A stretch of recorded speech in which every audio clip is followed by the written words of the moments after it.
Oke, Assalamualaikum warahmatullahi wabarakatuh. Selamat pagi anak-anak ibu semuanya.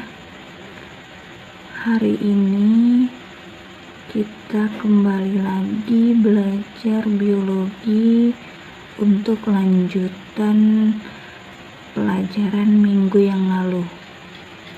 Pada minggu yang lalu kita telah mempelajari daur nitrogen, di mana daur nitrogen itu adalah nitrogen yang digunakan oleh tumbuhan yang berasal dari atmosfer harus diubah dalam bentuk amonia atau nitrat, bisa juga nitrit, yang akan digunakan oleh manusia ataupun makhluk hidup lain. Coba sekarang ibu tanya, kalau pengertian amonifikasi apa? Terus kalau bakteri yang digunakan untuk mengikat nitrogen bebas di udara pada tanaman kacang polong-polongan, itu nama bakterinya apa? Nanti jawabannya coba ditulis di buku catatan ya. Oke, sekarang kalian masih semangat kan untuk melanjutkan daur air? Hari ini ibu akan menjelaskan tentang daur air, teman-temannya dari daur nitrogen. Oke, simak baik-baik ya.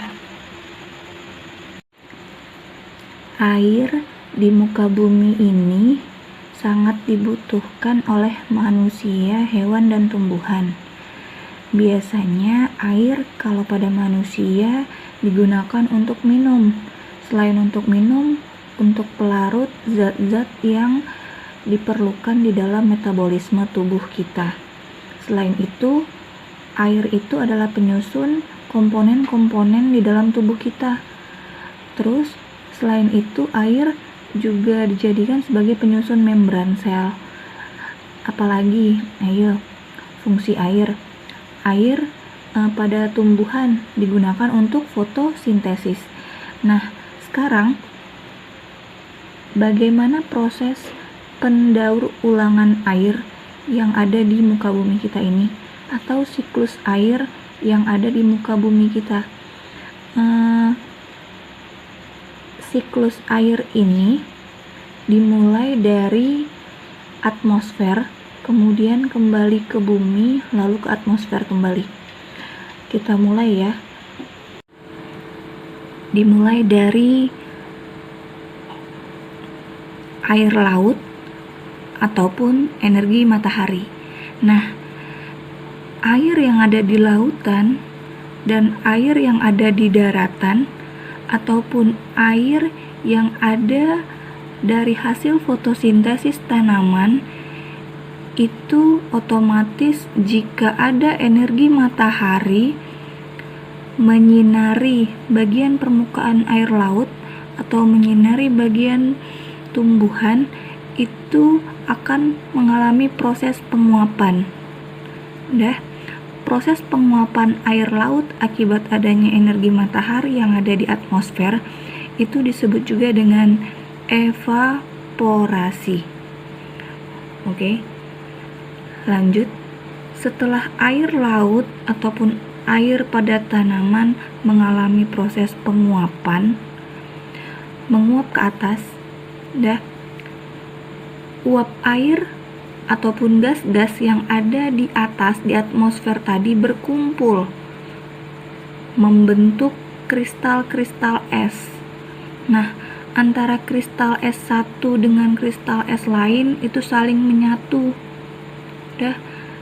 Menyatu membentuk bintik-bintik air, lalu kemudian membentuk awan hitam. Terbawa oleh angin terbentuk awan-awan hitam. Awan hitamnya ini lama-kelamaan akan jenuh. Jika jenuh, maka gas-gas air tadi ataupun air es-es yang bertubrukan antara satu dengan yang lain, itu akan turun, yang disebut dengan hujan. Bisa juga hujan, bisa juga salju, bisa juga dalam bentuk es. Berubahnya air tadi menjadi partikel es disebut juga dengan kondensasi.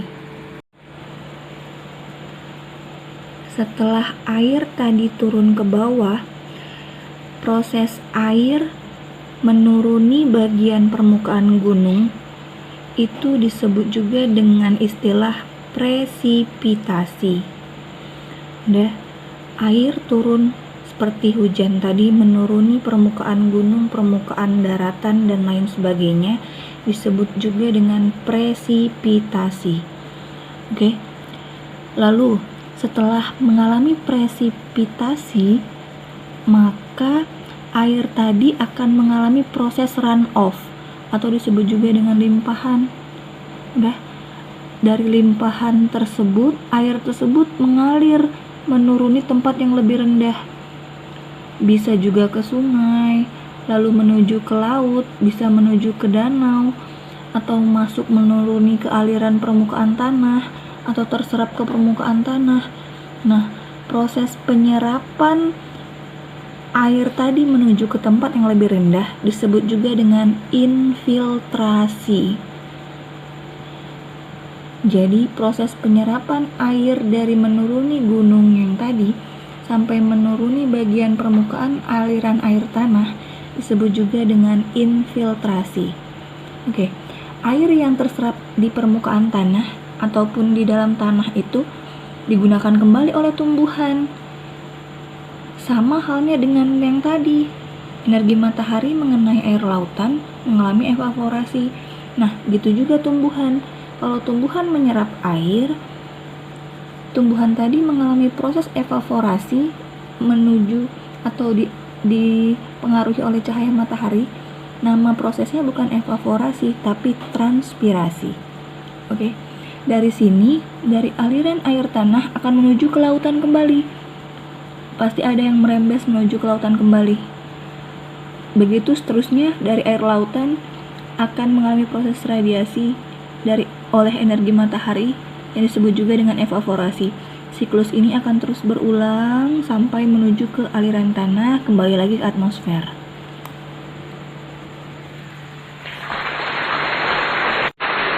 Mudah-mudahan penjelasan dari Ibu dapat dimengerti dan dipahami. Kemudian setelah ini Ibu akan memberikan beberapa pertanyaan untuk didiskusikan bersama. Boleh bertanya antara teman satu dengan teman yang lain, dan jawaban dikerjakan sesuai dengan petunjuk yang sudah Ibu share di Google Classroom. Tetap semangat, tetap rajin mengerjakan proses pembelajaran dan tugas-tugasnya. Semoga kita sehat selalu, dan Assalamualaikum warahmatullahi wabarakatuh.